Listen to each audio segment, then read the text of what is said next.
let me know it's up and running. Looks like we're good.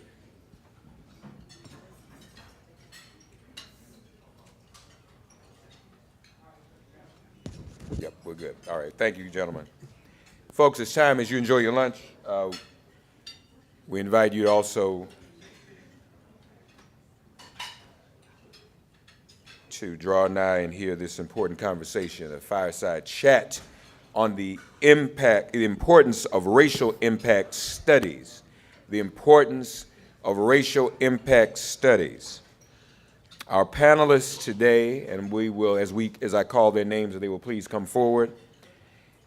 Major Neil Franklin, retired past Executive Director of the Law Enforcement Action Partnership. Give him a round of applause.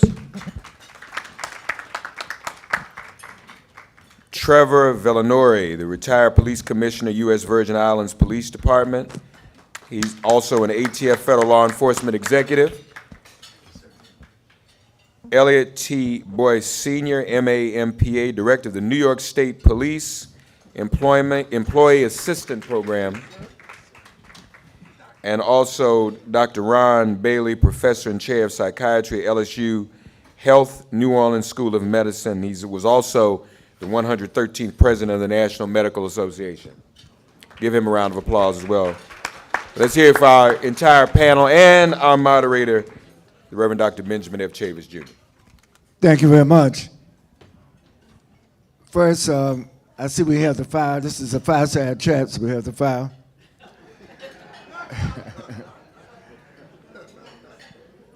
Image is very important. We are streaming this live to millions of people across the country and throughout the world. I first want to thank Reynolds as the sponsor of the luncheon and the sponsor of this. Let's give Reynolds a hand. They're a long-time supporter sponsors of the National Newspaper Publishers Association. We have an esteemed group of brothers, panelists on this important question of the importance of racial impact studies. And I would also say the importance that those studies be done by HBCUs and by the National Medical Association and by our own organizations. Research sometimes is a function of who does the research. Data sometimes is a function of not only how you count the data, but who collects the data. What are the questions that are asked before the data comes in? And then, of course, the analysis of the data. So at every point of this continuum, we have to make sure in the black press that we not only articulate, but we protect the interests of the communities in which we serve. With that, I'm going to start off with Dr. Ron Bailey. Mark introduced him, but he's a distinguished physician, professor of and chief of psychiatrists at LSU Health New Orleans School of Medicine. And as Mark said, he is the 113th president of the National Medical Association. National Medical Association is our premier physicians and doctors across the United States. So Dr. Bailey, could you just start us off about, from your perspective, how important racial impact studies are? We're going to get into the menthol ban because we know they haven't done a menthol ban racial impact study. But I want you to talk about first, from your distinguished experience, the importance of racial impact studies in terms of the quality of life of the African American community. So, well, thank you very much, Dr. Chavis. As mentioned, I'm Ron Bailey. I currently chair psychiatry at LSU School of Medicine in New Orleans. Been in that role for about 2.5 years. Chair of psychiatry at Wake Forest, North Carolina for about 4 years before that. And then Harry at HBCU for about 7 years early in my career. All those chairman roles are very clear to me that we absolutely have to be engaged into the research enterprise. I think Dr. Chavis points out, I think very articulately and very correctly and very, I think, tangibly, who does the research. And every aspect of clinical research does matter. Conceptualizing the idea, conducting rating scales, those who interpret the data. In my shop where I am right now, we actually have a double loop. We ensure that persons of varying backgrounds, gender, men and women, as well as racial and ethnicity issues are at play in addressing all of those concerns. I'll give you three good examples of issues that I think we're very aware of and most people are aware of. Well, race matters, I think, regarding research, and I will give feedback to clinicians and how they address individuals. Pain. The issue of chronic pain, I think, has become remarkably important to us, that African Americans, for decades, if not longer, have consistently received less adequate amounts and dosage and time periods of pain medication in response to a variety of issues that may lead to pain post-surgery or things of that nature, chronic arthritis, things of that nature. If you have chronic pain, you're not treating it correctly, you're less likely to be able to function, less likely to be able to work, less likely to handle your typical responsibilities. So it's a direct healthcare disparity and a health inequity problem where the doctor knows that you need more medication to address pain over time, acutely and chronically, and that's actually not done. In addition, we've had data arguing that some medicines work better for some groups than others. In the CHF or congestive heart failure area, there was a medicine about a decade or so ago called Bideal, a combination of two congestive heart failure type medications that was shown to work much more effectively, at about 43% in African Americans compared to other groups. We should have been given an indication for that, and all doctors, those who are black and non-black, should know that data and be mindful of how you treat people differently based on what studies have shown like to respond to. Not doing so puts African Americans at a much bigger risk of death, early mortality, unwarranted mortality, and morbidity due to congestive heart failure. And the third point I mention is I'm a psychiatrist, so there's just a plethora of data in mental health. African Americans in psychiatry are much more likely to be civilly committed, a lot more likely to receive the worst form of psychiatric medication. But my first big study in my career was that we use the typical medications for psychosis and bipolar disorder, those so-called typical medications. They're a lot more likely to adverse side effects than African Americans. If you get side effects, you're a lot more likely to take the medication over time. But in my profession, there's just a plethora of data arguing that black individuals were medication non-compliant. So patients were often, I think, systemically blamed for not taking medication that were causing them diagnosable difficulty and problems, I think, functionally. Once you're blamed for such, very often you kind of put into a left field, so to speak, because the doctor in the healthcare operation tends to think that it's blameworthy, it's your fault that you're not taking the medication. Theoretically, you would have got better every home. I've always thought that's one reason why very often persons tend to have fear in healthcare, especially in mental health care, of African American patients. It's thought that persons wouldn't take the medication, therefore wouldn't get better with classic psychiatric symptoms, paranoia, hallucinations, or bipolar disorder, the excessive issues of mood. There's really a lot we can talk about, but I'll start off by saying those 3 points, 3 very key, very empirically based, very well-documented, well-resourced, and duplicated studies, simple studies arguing that if you don't address what we do already know in the literature about healthcare disparities, appreciate these issues regarding how race does impact how we conduct studies and how we give the feedback of information back to clinicians, you're less likely, I think, to provide adequate, let alone optimal healthcare for black patients, and much more likely, I think, to lead to health inequity. Thank you. Recently on the NNPA Newswire service, Stacey Brown did an article about that African American women have a very high mortality rate, pregnancy, in the United States. And then data came out that physicians in general, not like you, but in general, think that black women can endure more pain than other women. And can you just speak to these disparities? I know Senator Cassidy from Louisiana, United States Senator, who's also a physician, he's worked on trying to introduce legislation to protect African American women and other women of color for those kind of health disparities. Can you? A classic issue, and in my career I do quite a bit of OBGYN. A classic issue for black women has been this issue of what's called preeclampsia, which essentially is pregnancy-based hypertension. If the physicians tend to think that they can manage your normative level of an increased blood pressure, we don't have anyone who's actually pregnant, at a higher and a higher level, you're a lot more likely to have function difficulty, let alone, I think, objective illness that is not really managed adequately. So this idea that an African-American woman, just in general, because she's African-American, should have a normally higher blood pressure than anybody else, for many is a problem. So it's the physician being comfortable managing somebody at an uncomfortable level of an illness or of a diagnostic schedule that we normally could determine. So if you manage somebody at a much higher level, I mean, Serena Williams is an example that comes to mind very quickly, then they're a lot more likely to get into trouble, and then you have to use these Herculean measures to try to manage it in another direction. I saw it very well about Minister from Galveston, Mr. Texas, and you hear a doctor say, yada, yada, yada, and with the blood pressure getting high, oh, but she's black.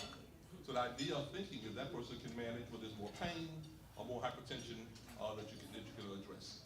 These, I think, are some challenges in healthcare that I end by saying are unfortunately passed down from one generation of doctors to the next.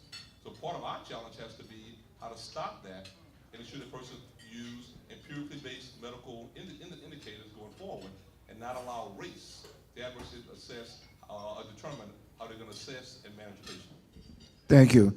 That's a good segue. Thank you. Major Franklin, you have a distinguished career in law enforcement, and what Dr. Bailey just said, I think, has an intersection with law enforcement. I know you worked a lot on drug policy, drug enforcement, and I know you've been very articulate about the unintended consequences of a menthol ban. Can you speak from your perspective of the importance of having racial impact studies before, for example, right now, I'm sure all of you know, the FDA, the Federal Drug Administration, has proposed a ban on menthol. And was getting ready to be put in effect a month or so ago, but the White House put a pause on it once they found out that a lot of African Americans were expressing concern of the impact. And I think there was a call for a racial impact study.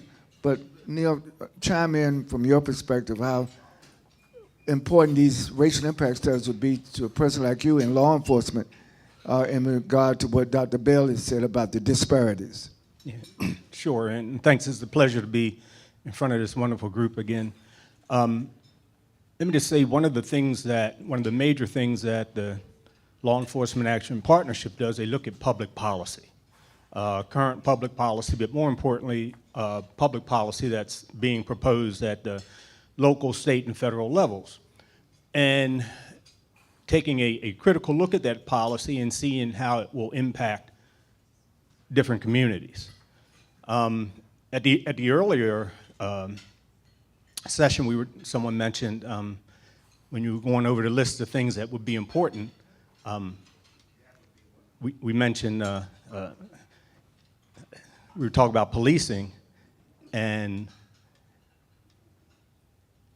how policing impacts our community, the black community. So when you look at public policy, we refer to it sometimes as public conflict policy. And what does that mean when it comes to policing? So is it a piece of public policy that could cause conflict between police and the black community, for instance? We look at history. We start with alcohol prohibition, but more importantly, for what's going on now, look at the war against drugs.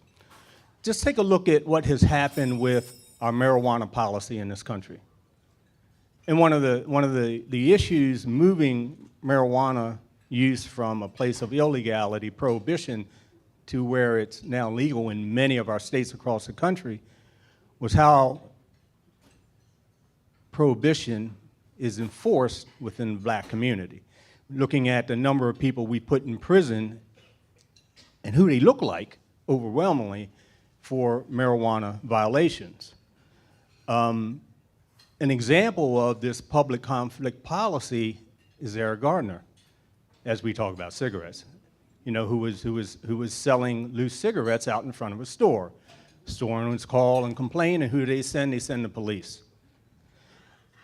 In addition to the conflict within our communities, when you look at the war on drugs, and you look at our young people on the corners selling it, there's individual conflict among the crews and the gangs that are out there selling it.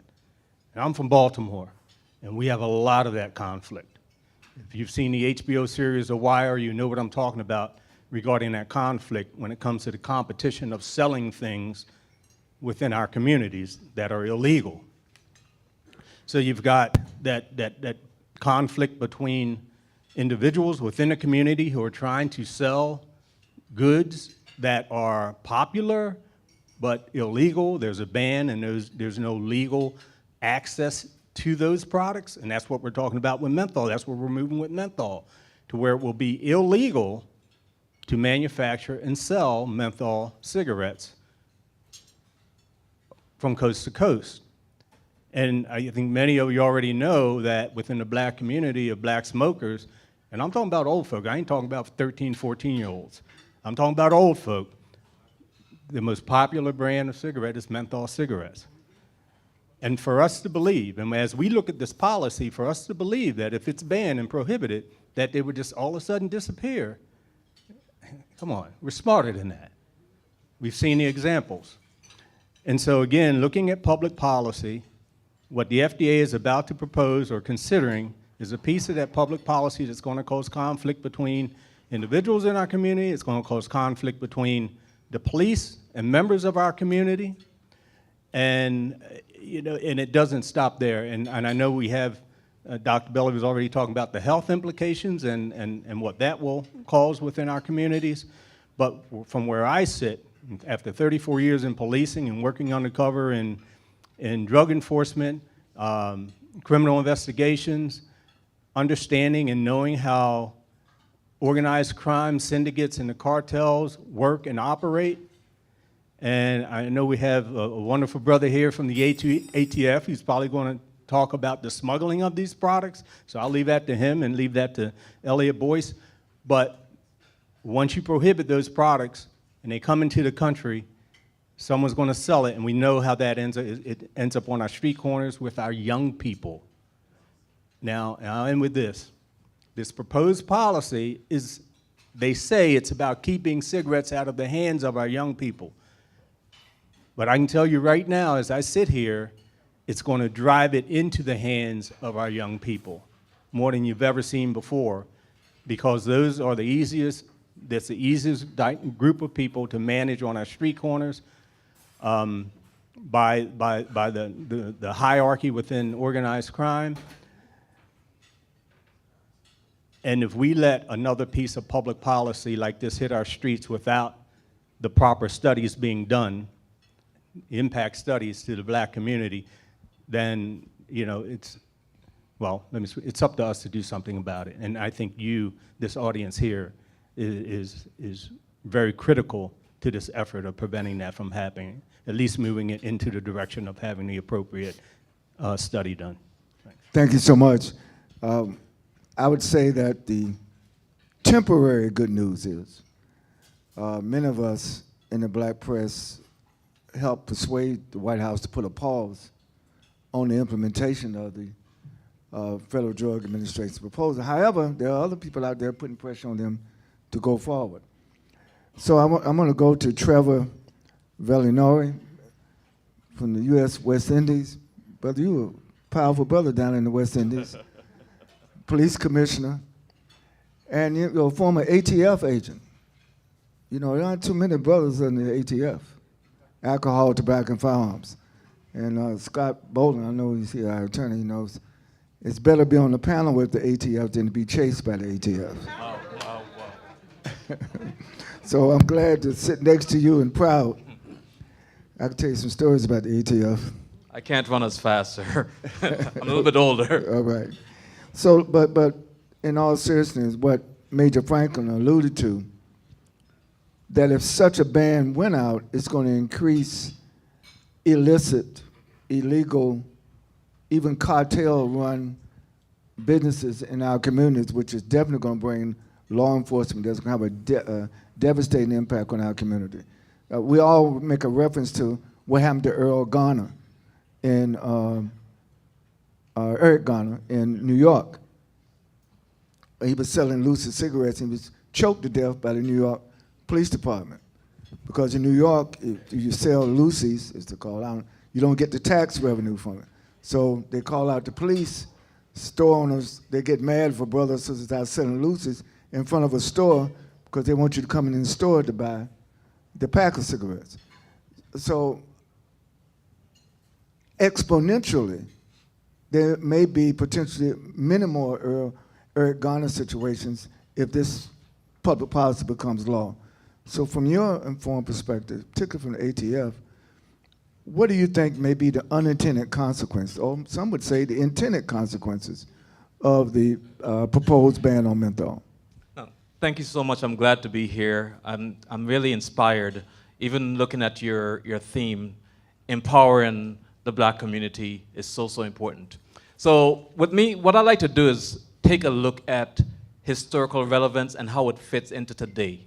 So I go way back, right, in terms of my studies and trying to understand how we get to where we are today. And so you go back to Prohibition era, right, the 18th Amendment, where the focus was essentially to outlaw wines and spirits and alcohol, so you could no longer possess.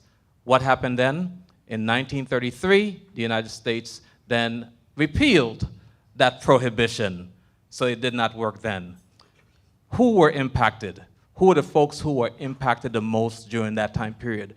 And it's oftentimes going to be the lower fruits. Those individuals who are out in the woods or who were out in the woods doing the moonshine stills, those are the individuals who, even though it was outlawed, they took a chance, right? Because there was a market for it, right? So fast forward. We see where in the 1980s, 1990s, there's a crackdown, the war on violence, and the crack cocaine epidemic. So guess what we're going to do? We're going to make the laws relative to crack cocaine 100 times more impactful than powder cocaine. Folks, it takes powder cocaine to make crack cocaine. Who used crack cocaine? Who sold crack cocaine? Typically those in the inner cities, black and brown folks. So who got the wrath of heavy sentences? Black and brown folks. So you saw the escalation in terms of the length of times people stayed in prison, even to current day. So you're looking at a population where black folks are 13% of the population, yet constitute 37% of the prison population. Let me repeat that. 13% of the population in the United States are African American, yet we constitute 37% of the inmates. Move forward. Why? Because oftentimes the sentences are significant. 3 strikes, you're out, led to black folks getting significant sentences, 15 years to life for selling a small amount of cocaine. We were talking earlier about soda pop and the amount of sugar in a soda can, 46 grams. If you got caught with 5 grams of crack cocaine and a firearm, you were going to prison for at least 10 years. Folks, I know this because I worked as an agent for many years, on the streets for many years, over 30 years doing law enforcement. And so fast forward to where we are today. What we found is that historically, to be at the table is so important. And to get law enforcement to be relevant, we also need to have procedural justice. What that means is that we have to ensure that there is fairness in the process. We have to ensure that there's transparency. We also have to ensure that there is unbiasedness as it relates to those decisions that are made relative to policies that's going to impact people. And also, we have to make sure that those folks have a voice. Us folks have a voice. And if we don't use the voice, then we lose the voice. That's why it's so important to be in this audience right now, because you're the folks who are speaking truth to power. You're literally the tip of the spear that we talk about, making sure our community know what's happening. So as we talk about prohibition and banning menthol, one of the things that we're going to discuss a little bit is, why would we ban a product, right, that is essentially an additive, and the doc can probably talk a little bit on this, right, that is truly not the most addictive portion of that product. We've heard about nicotine, and we know nicotine is a product that has some addiction component. But when we look at the research, it establishes that black folks who smoke make up 81% of black folks who smoke, 81% of the time that black folks smoke, they're smoking menthol. That's their preference. Why is it that we focus solely on a preference of one group of people as opposed to recognizing that if we're going to create policies, it has to impact all people? So that's one of the dynamic we have to look at when we look at establishing whether or not there is equity in terms of the administration of justice. And so I'm here to simply say that as an agent, historically, when we were out there enforcing the laws, we enforced the laws based on what's on the books. So if it says crack cocaine is illegal, guess what we're going to do? We're going to enforce those laws, and then the judicial system is going to do the sentencing. So if black folks can't get to menthol through the process by which they have historically done so, go back to prohibition again, where they couldn't get it on the normal legal market because it's now outlawed. So what did the folks do? They made moonshine. We've always failed at prohibition. There's not been a time when prohibition has worked in our country. Thank you very much. You know, Chairman Barbara Henry and I were originally from North Carolina. We know a little something about moonshine. So I'm going to turn to Officer Elliot Boyce. He's a distinguished retired director of the New York State Police, and he's had great experience on what Trevor and Neil has already introduced. What do you think would be these unintended consequences? And can you state how important you think the importance of racial impact studies would be? Doc, thank you for having me, and again, it's a pleasure to be before this group. I'll just say this. The doctor talked about how African Americans are impacted when it comes to mental health related issues. If you're not paying attention, when it crosses over to a mental health issue and it becomes into policing, the number of African American males that are getting killed by police officers is astronomical. So when you start talking about police reform, you start talking about changes in policing, you add another mental health or you add another health issue to the police toolbox, what often happens, particularly to our African American males, is that they are ending up dead in the streets for things that they should not be dying for, right? So when you talk about this ban, you have to be real about it and what's gonna happen. And so no one's confused. I was a police officer for 35 years before I retired. Early on in my police career, I realized that I was never gonna be part of the team, right? So I never tried to be part of the team. My whole goal of retirement was to stay black. Now, unfortunately, what happens is we get a lot of blacks that get into police officers and they policing and they forget. Okay, they get this delusion that they part of the team until they get in trouble. And why that's important, because when I retired from the state police, I was the director of the New York State Police Employee Assistance Program. So I saw the dark of all police officers across the state of New York when they was involved in traumatic shootings, car accidents. So I know that police officers are out there struggling. And I'm not making an excuse for bad behavior, but I do know they're struggling. And what you're gonna do is add another violation to their toolbox they gotta deal with. That's not good. You talk about banning a product like menthol, now putting it into the hands of police officers to try to manage it. And when we look at the deaths that we're reporting, that you've probably reported across the years, black males dying on traffic stops. No one should die as a result of a vehicle on traffic stop. Should never happen, especially when they're unarmed. Dying at a domestic related incident should never happen. So these are not violent crimes. They're dying as a direct result of non-violent crimes, not even in many cases arrestable. So we have to understand when we create something now that's gonna be a ban and add that in, it is dangerous. And so you know, though I'm up here talking about menthol bans, I'm not talking about it because of Reynolds. I'm talking about it because I understand, as Neil talked about, the impact, the unintended consequences it's going to have directly in the black community. I spoke about racial profiling back in the day, recruitment issues back in the day, stop and frisk. This is not something new. This is about the black community and how they could be impacted. So impact study is very important. Could you imagine, as what Trevor was talking about, if they had did an impact study before they did the war on drugs, and some individuals going to jail for crack cocaine? they would have changed their minds.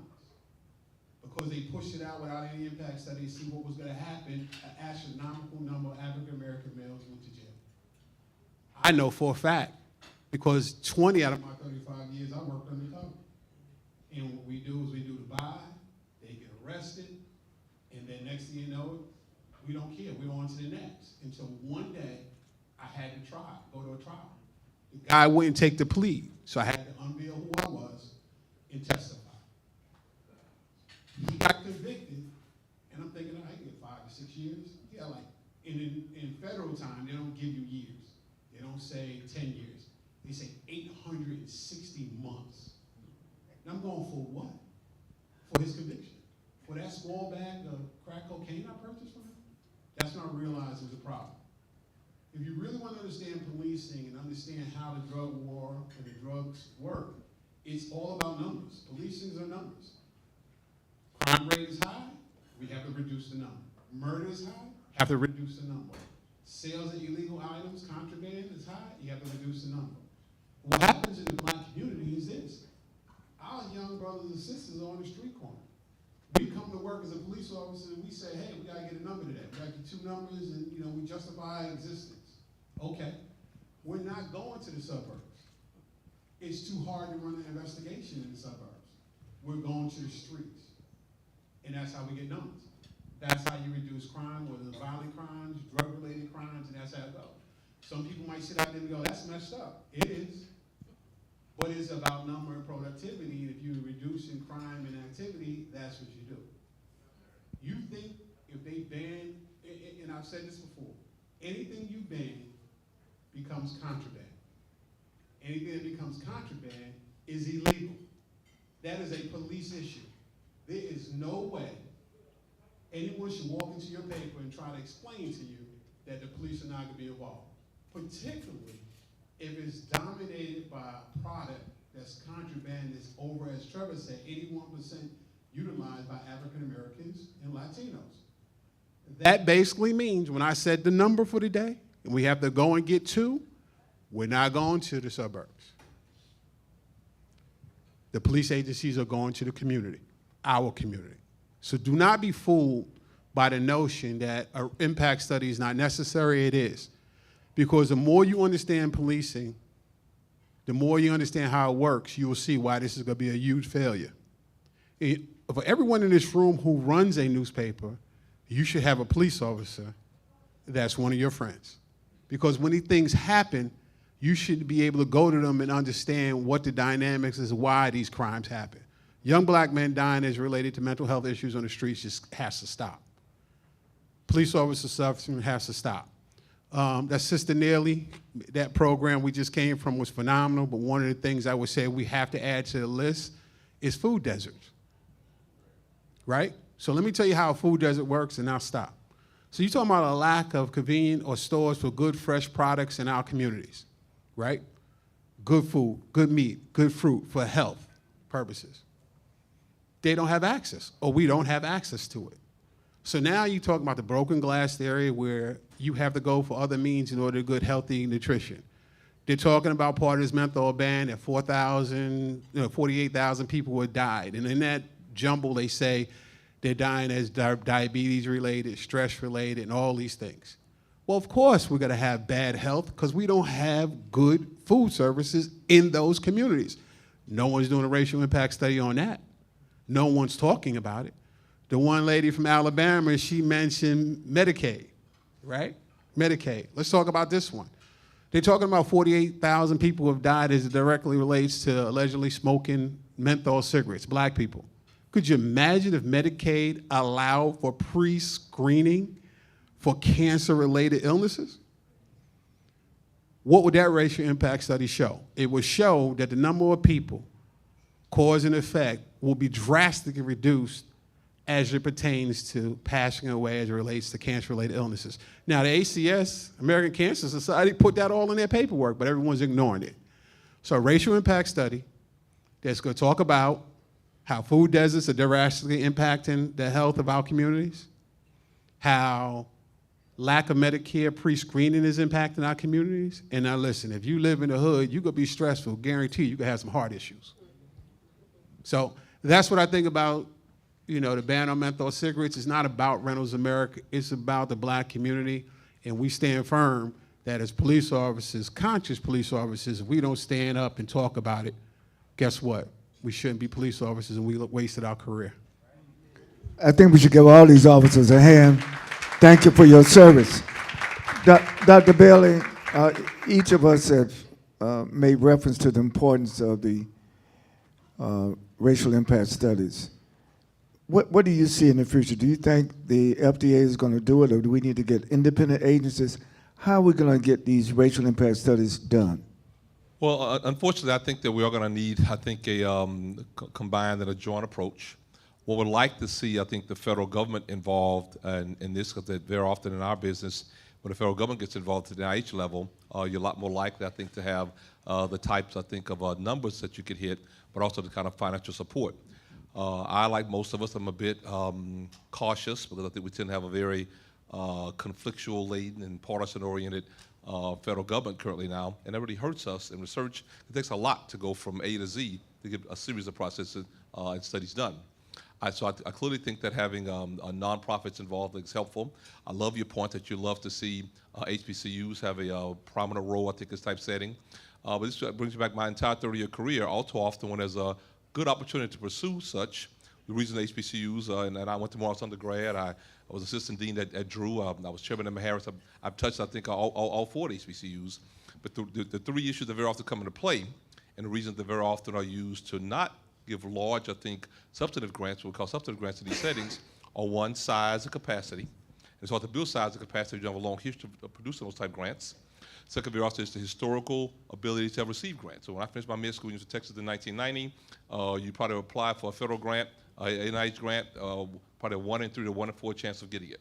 Now it's probably 3 times more difficult than that to actually get a federal grant. Less funding, but more importantly, the people who got them in the past are more likely to kind of get them going forward. So we probably need outside pressure to push for it to go to persons who wouldn't necessarily meet the typical NIH standards in that particular type setting.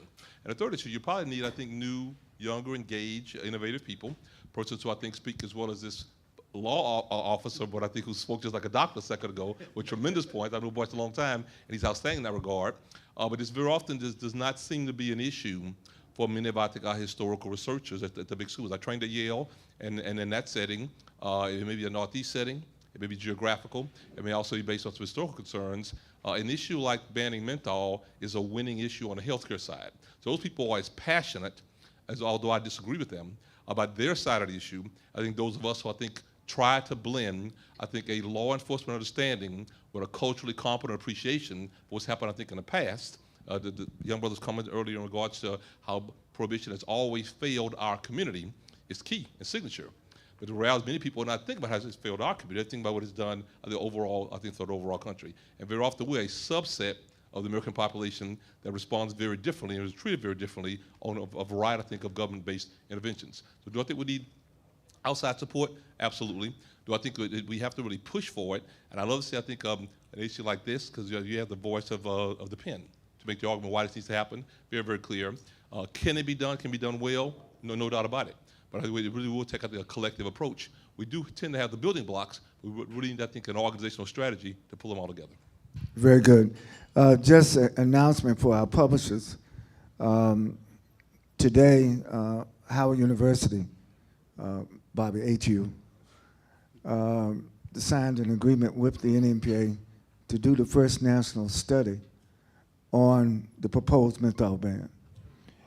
Howard University has a polling center. Howard University has a national polling center. And we're also going to do something subsequently on the black vote, but they're going to go forward, and that study should be, like a survey, should be ready by the end of February. They're trying to get it ready before the end of Black History Month. Because, you know, again, data is important, but it's how the data is generated, what are the questions asked, and how those analyses have been made. I know we have a few more minutes. I would like to ask if any of the publishers have questions. I see Mr. Bob Bogle, one of our leading publishers. Go ahead. Is Mark here? We can get you. It's been live streamed. We're going to give you the mic. Do we have another mic? You can take one of these. You take one of these.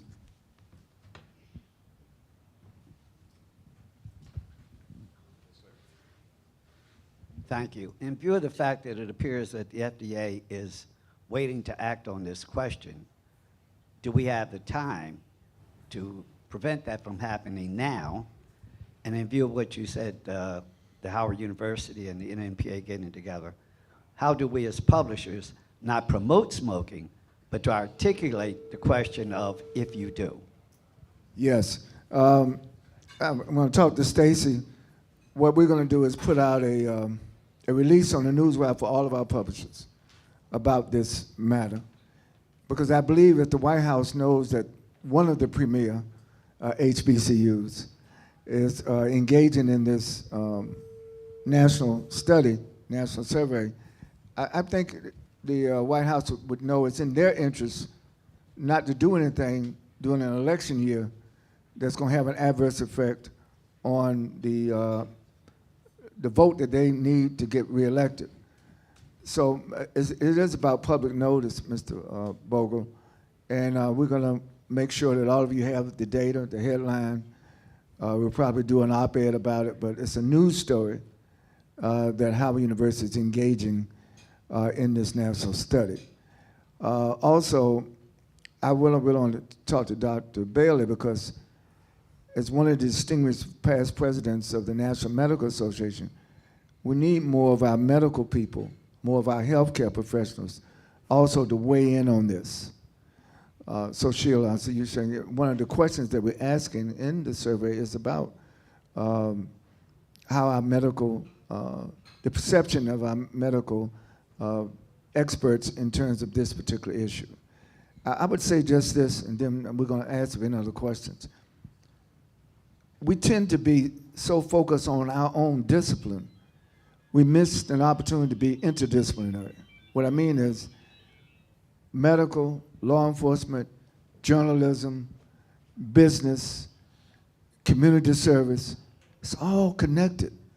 And it's our job as publishers, as distributors of the news, to make these connections, which is also connected to voting. A lot of people say, well, why should I vote? Oh, we got a lot of reasons why to vote. But sometimes we become so single-issued. And if your issue is not raised up, you may think, well, my vote doesn't count.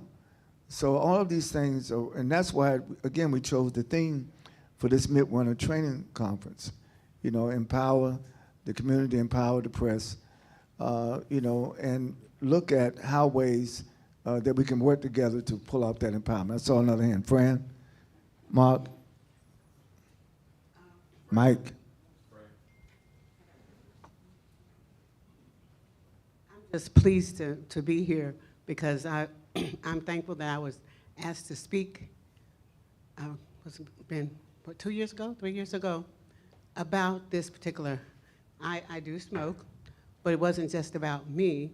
It was about knowing and having family, my nieces and nephews and sisters and brothers that lived in New York, that when they in transportation back and forth, that they would have issues if they were stopped having menthol cigarettes in their trunk. Of course, things kind of slowed down after I ran a very good piece on that, our Reynolds was very interested. Reynolds paid my way to come and speak with the officers. And it's something we all have to stand by. There's something that's health-wise that's always going to harm some of us. But this was a way to get menthol cigarettes, not just that, but they knew that the majority of people of color were smoking menthol. So if they stopped them, they would get that. And they were taking those cigarettes and selling them themselves. You know, you can talk to people later, but we have to speak out and speak up about these situations because it is harming. And we have police officers, they know what's going on with some of these folks that are driving up and down the highway. And that's the way they get them to stop. So I'm just glad that we continue to stay and keep our eyes on that. Just a quick comment regarding that. Neil? So as you were talking earlier about intersection between different issues, and I think this is very important because the groups that have moved forward with this ban or coming from a health perspective, thinking that if it's a ban that these products won't be available. But they failed to realize the intersection between that piece of public policy for health and the criminal justice system. Because one of the things you hear them say is that, and they really promote this, it's not going to be illegal for people to possess menthol cigarettes, to smoke them. But what they don't understand the illicit market and how it works when you ban these products, as you've heard from our panelists up here today. And they failed to reach out to anyone in law enforcement, you know, because it didn't even cross their mind. I'm giving them the benefit of the doubt here, that it didn't even cross their mind about this intersection. But then we quickly, from the law enforcement community, when we heard about this, we reached out and said, wait, time out for a second. Let us explain something to you about illicit markets. And it was just like they didn't want to hear it. Elliot's spoken to hundreds of police officers across this country at all levels of enforcement, and not one of them agrees with this ban. White, black, Asian, I don't care where you're from, none of them agree with it because they understand illicit markets and what they're all about, how violent they are, the health implications regarding an illicit market, because if I'm selling this stuff illegally, I want to have the best stuff out there. So you know what? I'm going to take my cigarettes and I'm going to dress them up a little bit. Some of you in here know about PCP and marijuana, and that's one of the good things why marijuana